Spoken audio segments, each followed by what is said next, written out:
안녕하세요. 저는 40대의 평범한 여성이고 결혼한 지는 약 1년 정도 되었어요. 다들 평온한 추석 보내시길 바랍니다. 명절이 제 사연의 일부분에 해당되기에 또 모른 척 지나칠 수가 없어서 용기 내어 사연을 적어보려 해요.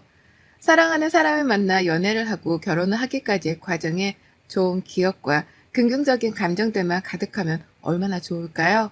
그러나 결혼은 현실이라고 그렇게 호락호락 하지도 않았고 너무 아프고 충격적인 기억들이 가득합니다. 남편과 저는 소개팅을 통해서 만났고 호감이 있다고 마음을 알고 서로 연애를 결심했어요.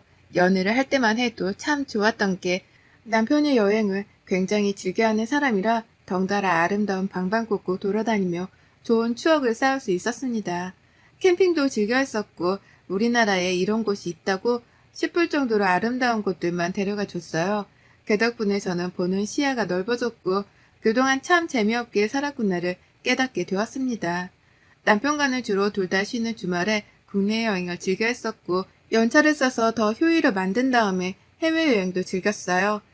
남편이 단순히 여행만 좋아하는 게 아니라 계획도 참 잘 세우는 사람이라서 믿고 따라가기만 해도 완벽한 여행이 되었습니다. 항상 그런 남편 덕분에 저는 하는 것도 없이 몸만 딱 따라가면 완벽한 시간을 보내고 올 수 있었죠. 그래서 남편이 제게 프로포즈를 할 때도 이런 말을 했습니다. 소라야, 우리 지금처럼 평생 여행하듯 살자.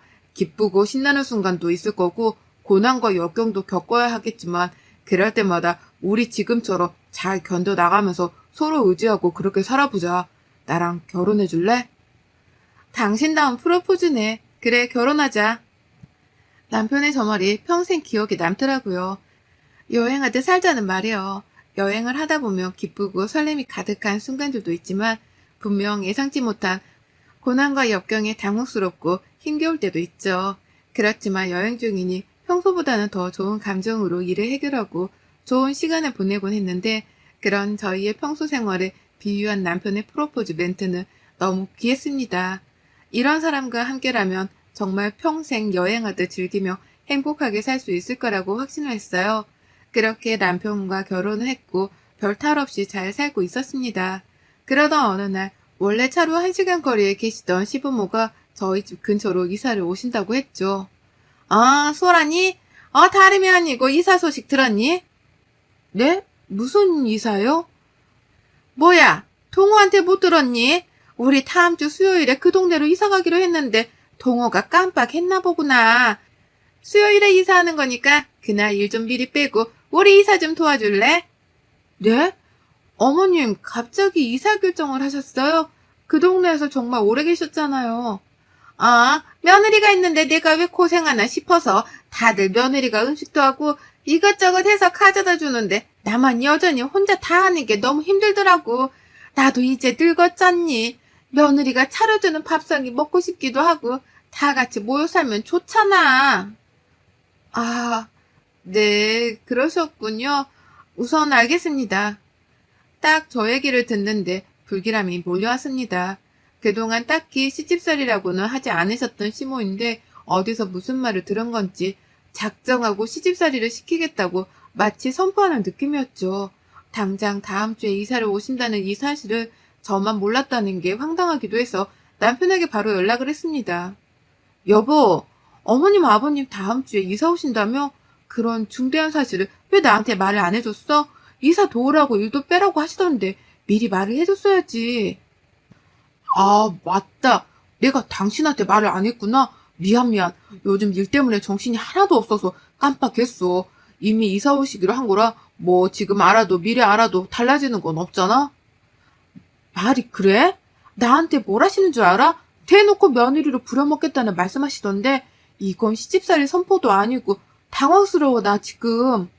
에이, 말만 그렇게 하시는 거지. 안 그러셔. 엄마가 언제 당신한테 이래라 저래라 한 적 있어? 없잖아. 걱정 마. 너무 태평하게 말하는 거 아니야? 아무튼 앞으로는 이런 일 듣자마자 꼭 바로 말 좀 해줘. 남편은 뭔가 본인 일이 아니라서 그런지 본인의 엄마라서 그런 건지 제 말을 대수롭지 않게 듣더라고요.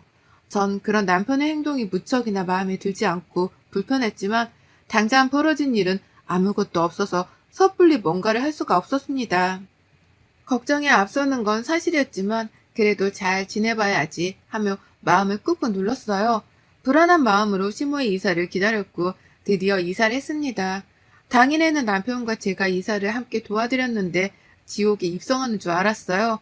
정말 너무할 정도로 저를 부려먹었고 남편과 저를 딱 차별하는 게 보였죠. 예, 소라야. 내 옷들 드레스룸에 넣어뒀으니까 깔별로 딱딱 정리 좀 해줄래? 제가요? 그게 양이 너무 많던데 그럼 이 사람이랑 제가 같이 드레스룸 정리할까요? 내가 소라 너한테 시켰지. 우리 동호한테 시켰니? 동호는 내가 따로 시킬 게 있으니까 넌 정리 좀 해. 그렇게 한참 동안 옷 지옥에 빠져서 힘겨운 시간을 보내고 있었습니다.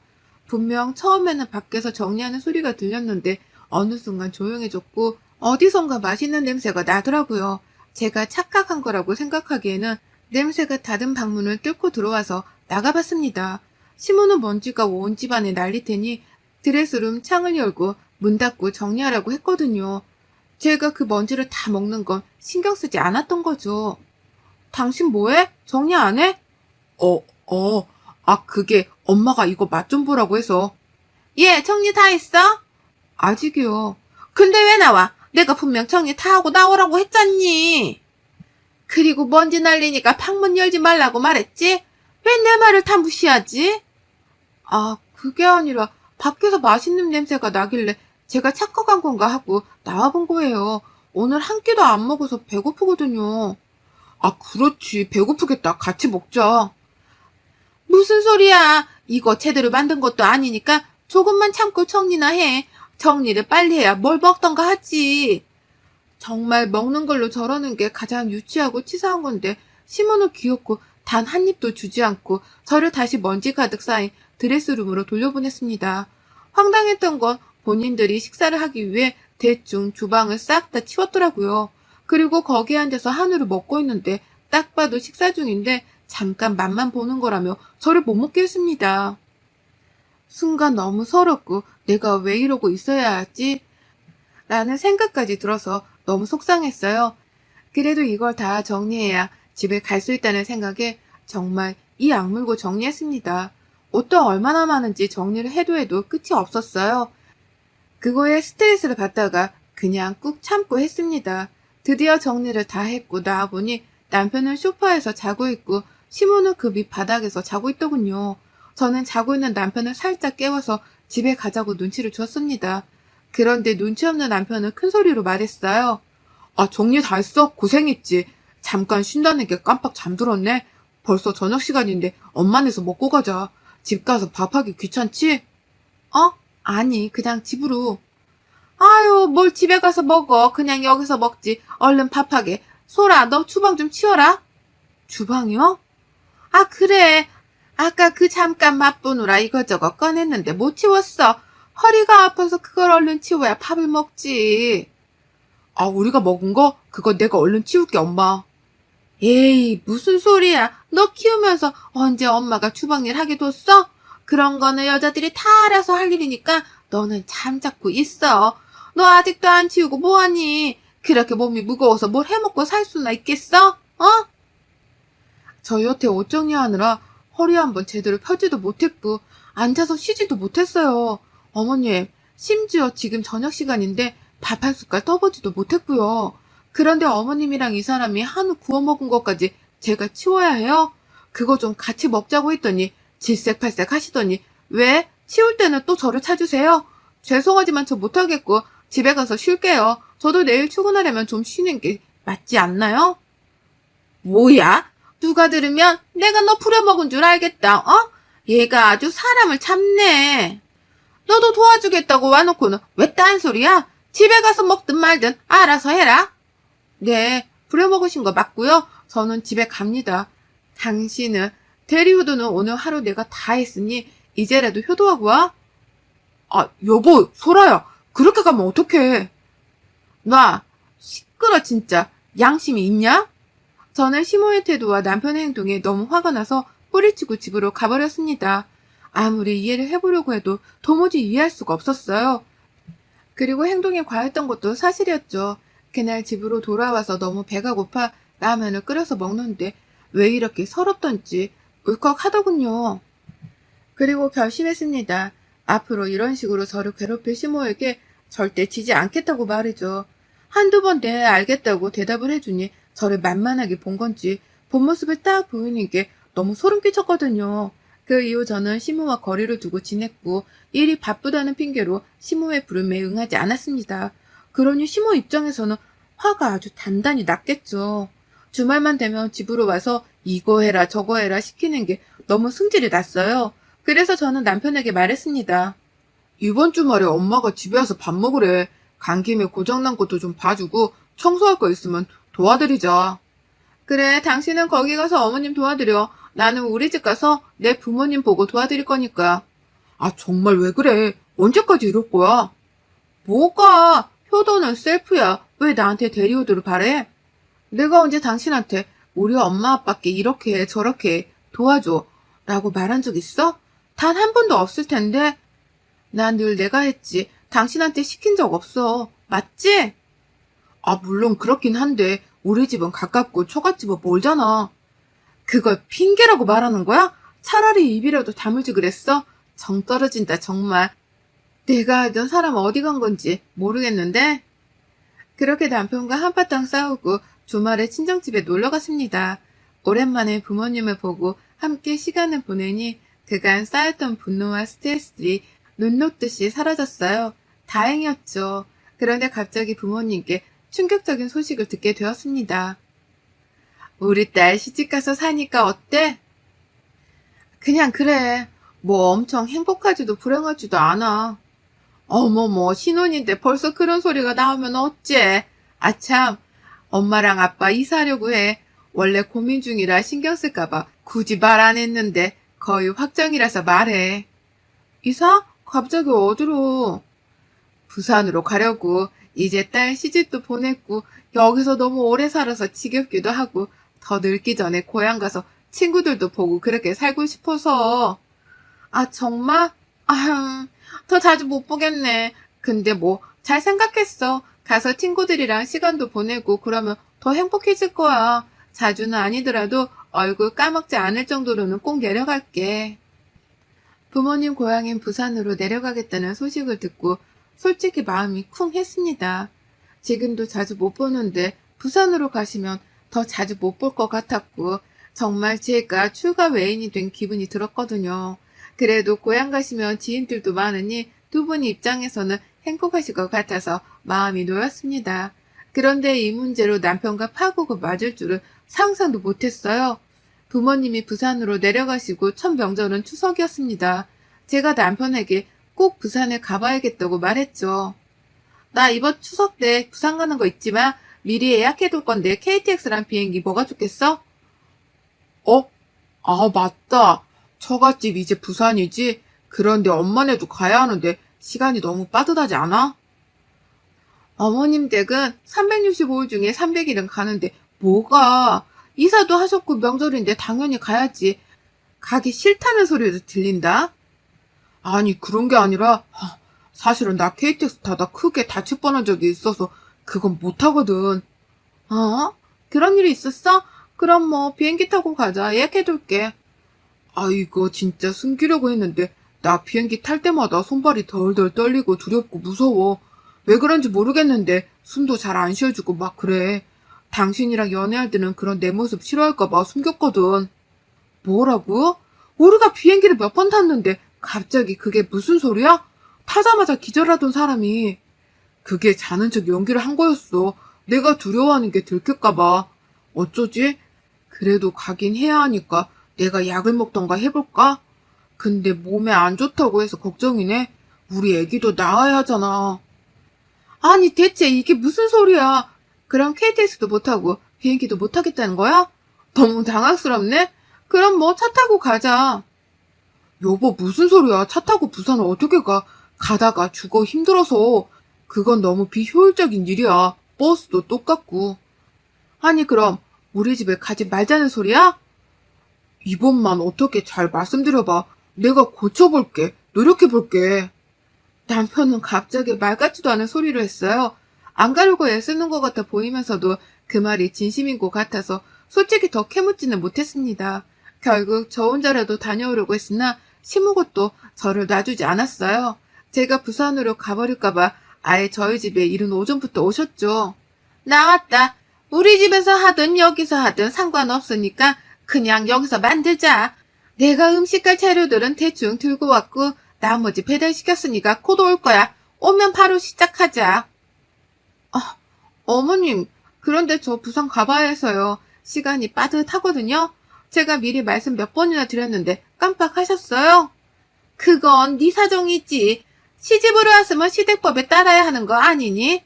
난 오늘 당장 음식 싹 해두고 나머지 휴일은 푹 쉬고 싶으니 네가 날짜를 바꾸던가 해. 네? 당장 지금 어떻게 바꿔요? 못 가죠, 어머님. 그럼 가지 말던가. 딸 시집 보냈으면서 왜 소유하려고 하니? 너 이제 우리 집 사람 아니야? 딸은 원래 시집가면 출가 외인이라고. 시모는 저를 못 가게 할 작정으로 아예 계속해서 부려먹으려고 했습니다. 너무 화가 나더라고요. 당장 추석 당일에 비행기표가 남아있을 리도 없었고 저 결국 못 갔습니다. 분노해 있는데 웃긴 건 지금부터였죠. 저는 그 와중에 이 음식들을 다 해야 쉴 수 있다는 생각에 입 닫고 음식을 막 하고 있었어요. 그런데 남편이 자꾸 드레스룸과 안방을 왔다 갔다 하며 분주해 보였죠.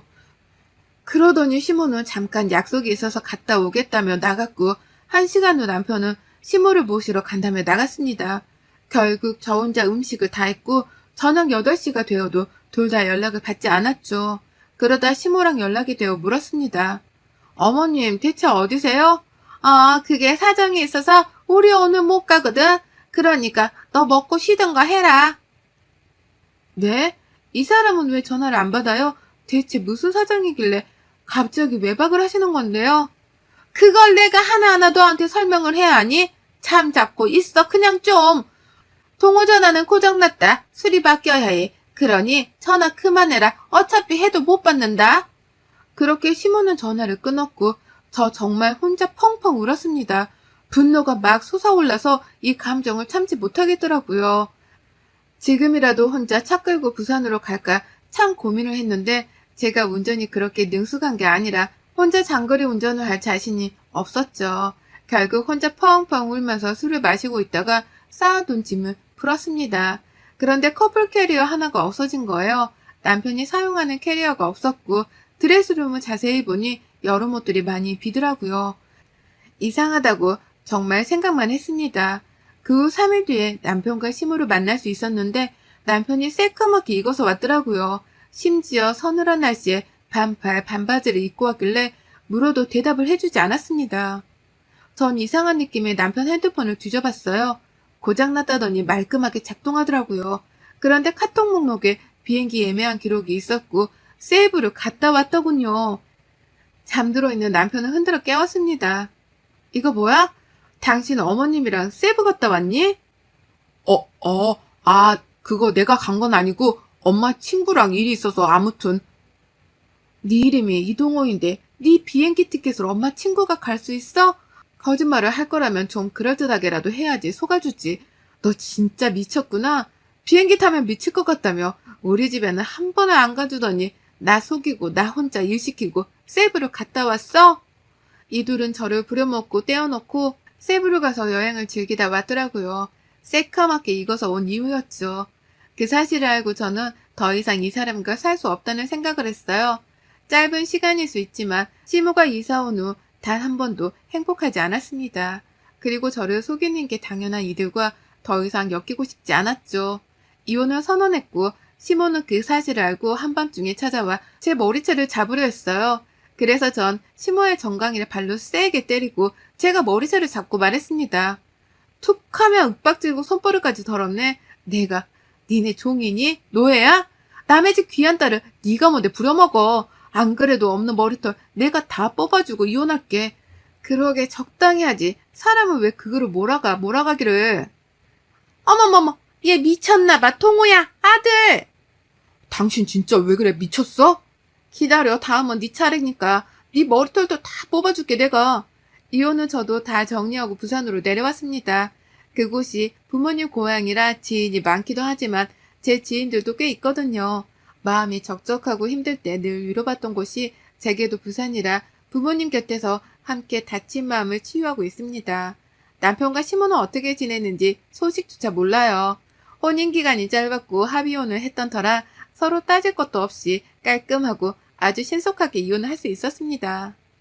어쩌다 저런 집에 시집을 갔을까 후회스럽지만 제가 자꾸 후회만 하면 마음이 더 지옥이라 그러지 않고 싶었어요. 그래서 후회는 이제 그만하고 앞으로의 제 삶을 제대로 살아보려고 합니다. 긴 사연 읽어주셔서 감사하고 여러분의 추석은 행복하셨나요? 부디 행복하셨길 바라며 마무리하겠습니다. 감사합니다.